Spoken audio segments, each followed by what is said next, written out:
Good morning students, welcome back to Shanti Kunj online classes. कैसे हैं आप सब लोग? उम्मीद आप सब लोग ठीक होंगे और मैं भी ठीक हूँ। बच्चों, आज हम सामाजिक अध्ययन पढ़ेंगे, तो आप सभी लोग बुक निकाल लीजिए।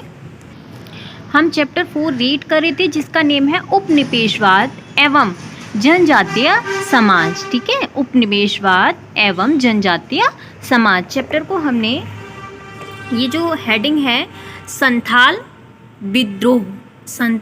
विद्रोह हेडिंग है, इसको हमने कंप्लीट कर लिया था। ठीक है, आज हम नेक्स्ट हेडिंग रीड करेंगे। कौन सी है? बिरला मुंडा। ठीक है, बिरला मुंडा में क्या है बेटा? मुंडा जिन्होंने होरो के भी कहा जाता है, जो मुंडा है उनको क्या कहा जाता है? होरो के भी कहा जाता है। झारखंड में छोटा नागपुर के पठार पर रहने वाली एक प्रमुख जनजाति है। ठीक है, मुंडा जाति है, उनको क्या कहा जाता है? होरोखे भी कहा जाता है। और ये कहाँ रहती है?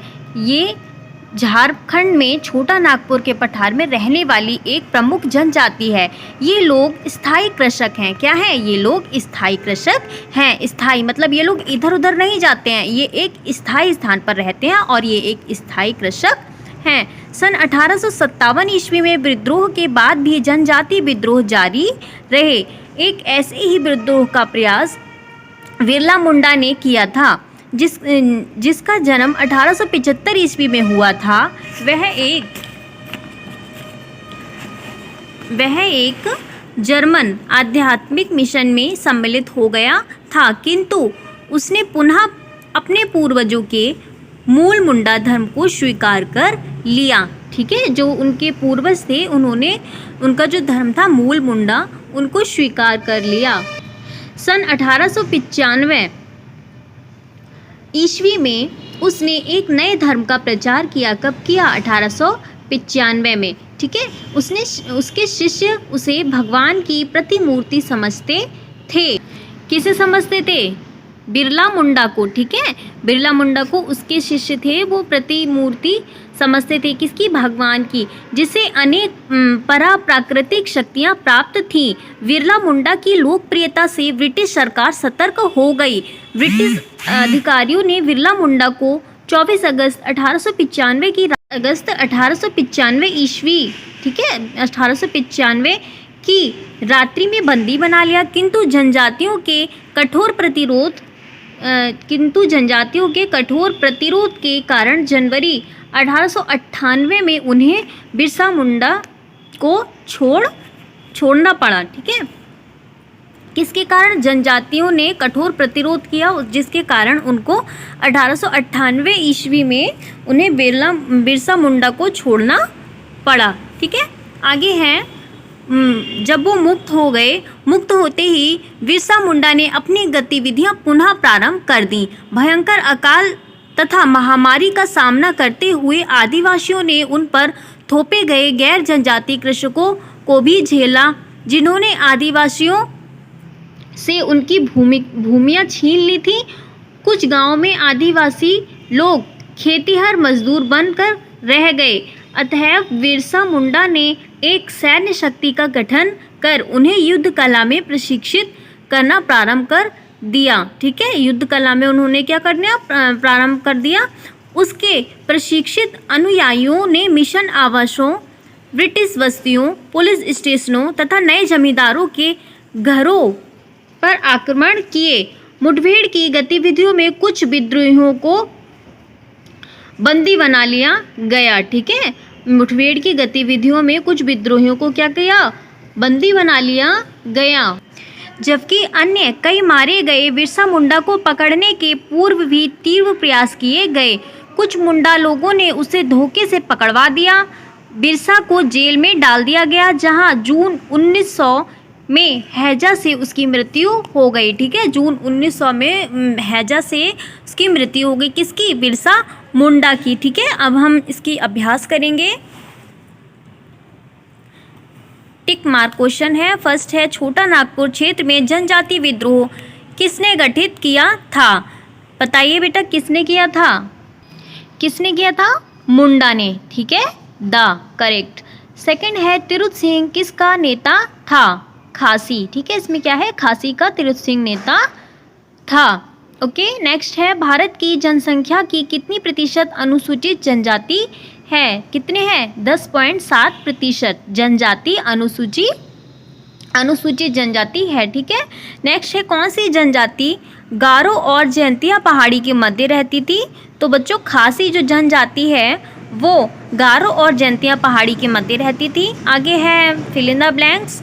जनजातियां सदियों से एकांतवास कर रही हैं या करती हैं। ठीक है, फर्स्ट में है एकांतवास, सेकंड है खासी लोगों ने यूरोपीय बस्तियां जला डाली। ठीक है, जो खासी लोग थे उन्होंने क्या किया? यूरोपीय बस्तियां जला डाली। थर्ड है मुठभेड़ की गतिविधियों में कुछ विद्रोहियों को, ठीक है, विद्रोहियों को बंदी बना लिया गया। नेक्स्ट है यह आंदोलन चक्र विसोई, ठीक है, चक्र विसोई के नेतृत्व में चलाया गया। ये जो मैचिंग है ये आप लोगों को खुद करना है, अपने आप से देखना। ठीक है, मैं क्वेश्चन आंसर करा रही हूँ। फर्स्ट है आदिवासी से आप क्या समझते हैं? ठीक है, तो आंसर है, देखिए चैप्टर स्टार्ट हुआ है। ठीक है, जो चैप्टर स्टार्ट हुआ है वहीं पर दिया है पेज नंबर 22 पर। ठीक, यहाँ से आप लोग लिखेंगे जनजाति शब्द जातीयता के दशा को सूचित करता है जो प्रजाति भी है तथा राजनीतिक भी। जनजाति को आदिवासी भी कहा जाता है। ओके, यहाँ से यहाँ तक लिखेंगे। फिर नेक्स्ट जो पैरा है यहाँ से शुरू करेंगे। उपनिवेश काल से ही इनका मुख्य धंधा आखेट, पशुपालन, मत्स्योत्पादन तथा कृषि है। ठीक है, इतना लिखना है आपको। पहले यहाँ से लिखना है जनजाति और यहाँ तक पैरा, फिर यहाँ से शुरू करना है उपनिवेशवाद काल से ही इनका मुख्य धंधा आखेट, पशुपालन, मत्स्योत्पादन तथा कृषि है। ओके, नेक्स्ट क्वेश्चन है स्वतंत्र भारत में जनजातीय लोगों का वर्तमान में क्या स्तर है? आंसर है फर्स्ट पेज पर ही है, जो यहाँ देखिए पैरा है कि मुख्य धंधा, ठीक है, मुख्य धंधा आखेट, पशुपालन, मत्स्योत्पादन तथा कृषि है। यहाँ से आपको लिखना है। ठीक है, ये पूरा पैरा लिखना है यहाँ तक। जीवन शैली अपनाने को विवश किए गए हैं। ठीक है, क्या लिखना है आपको? जनजातियाँ सदियों से एकांतवास करती हैं किंतु विगत कुछ दशकों में आप लोग यहाँ से नहीं लिखेंगे, पहले यहाँ से लिखेंगे स्वतंत्र भारत के वर्तमान समय में। ठीक है, आप इतना लिखेंगे स्वतंत्र भारत के वर्तमान समय में। फिर यहाँ से आपको लिखना है इन मूल निवासियों पर विकास परियोजनाओं का प्रतिकूल प्रभाव पड़ा है। ये अपनी परंपरागत भूमियों तथा जीवन की विधियों में विस्थापित कर दिए गए हैं। ठीक है, यहाँ से यहाँ तक। ठीक, सेकंड क्वेश्चन है, यहाँ से पहले आप लिखेंगे स्वतंत्र भारत के वर्तमान समय में, फिर यहाँ से। ठीक है, इस मूल निवासियों, समझ में आया?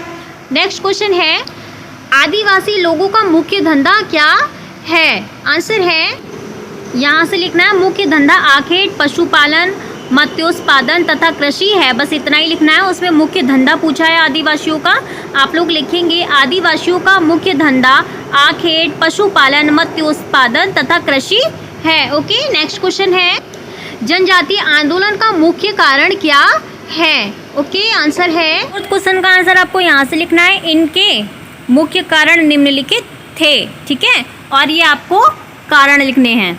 जनजातीय क्षेत्र में ईसाई धर्म प्रचार की गतिविधियाँ, वनों में कृषि पर पाबंदी, ब्रिटिश शासकों द्वारा शोषण। ओके, अब है लॉन्ग क्वेश्चन जिसमें फर्स्ट है बिरला मुंडा की आंदोलन में भूमिका का उल्लेख कीजिए।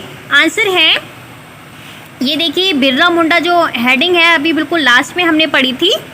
ओके, यहाँ से लिखना है आपको सन 1857 के विद्रोह के बाद भी जनजातीय, यहाँ से पूरा ये पैरा लिखना है यहाँ तक। फिर नेक्स्ट पेज पर आएंगे, नेक्स्ट पेज से यहाँ तक करना है ये पैरा। ठीक है, कर लिया। ठीक, फिर ये लिखना है सन 1895 ईस्वी में उन्हें एक नए धर्म का प्रचार किया। उसके शिष्य उनके भगवान की प्रतिरूपी समझते थे जिसे अनेक प्राकृतिक शक्तियाँ प्राप्त थी। मतलब ये बिरला मुंडा वाली जो हेडिंग है आपको यहाँ से सन 1857 से फिर नेक्स्ट पेज पलटेंगे, यहाँ तक लिखनी है शक्तियाँ प्राप्त थी।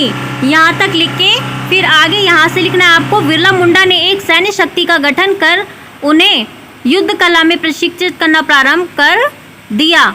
उसके प्रशिक्षित अनुयायियों के मिशन आवासों और ये पर आक्रमण कर आक्रमण किए। ओके, ये फर्स्ट क्वेश्चन है, लॉन्ग क्वेश्चन है इसलिए लॉन्ग तो हो गई, समझ में आया।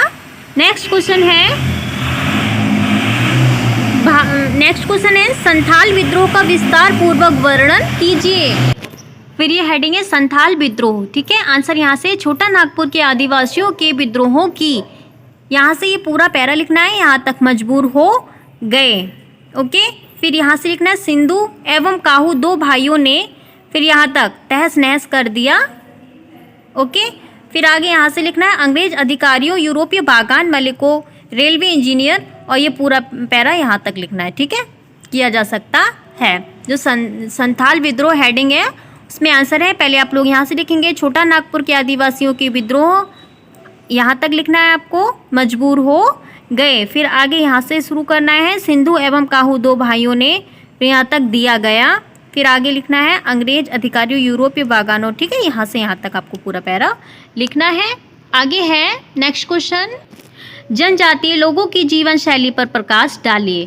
आंसर है थर्ड क्वेश्चन है, थर्ड क्वेश्चन का आंसर यहाँ से है बेटा, फिर से आप लोग फर्स्ट निकालेंगे पेज, यहाँ से लगभग 92% यहाँ से आप शुरू करेंगे, ठीक है। 92% जनजातीय लोग भारत के देहात क्षेत्र में रहते थे, यहाँ से, और ये आपको पूरा पैरा लिखना है, यहाँ तक भी प्रकट किया गया, ठीक है। लगभग 92% जनजातीय लोग भारत के देहात में रहते हैं, जो प्रायः सूखाग्रस्त जंगल एवं पहाड़ी क्षेत्र हैं, ठीक। यहाँ से पैरा आपको शुरू करना है और एंड कहाँ पर करना है, पूरा पैरा आपको आंसर में लिखना है। नेक्स्ट क्वेश्चन है सीमावर्ती क्षेत्रों में रहने वाली जनजातीय समुदायों की मांग क्या थी। तो बच्चों फिर से हम लोग पहले पेज पर ही आएंगे, और यहाँ से ये जो हेडिंग है जनजातीय विद्रोह, इसके आगे देखिए ये पॉइंट आप लोगों को नहीं लिखने वाले, यहाँ से शुरू करना है। भारतीय जनजातीय समुदायों को दो भागों में बांटा गया है, एक वह जो सीमावर्ती क्षेत्र में रहते हैं, और यहाँ से आपको यहाँ तक पूरा पैरा लिखना है। तो 4 लॉन्ग क्वेश्चन थे, हो गए हैं, चैप्टर कंप्लीट हो गया है बच्चों। अब हम नेक्स्ट क्लास में मिलते हैं, आप लोगों को अपना वर्क अच्छे से अपनी कॉपी पर नोट डाउन करना है। आज के लिए इतना ही, okay, bye bye, take care.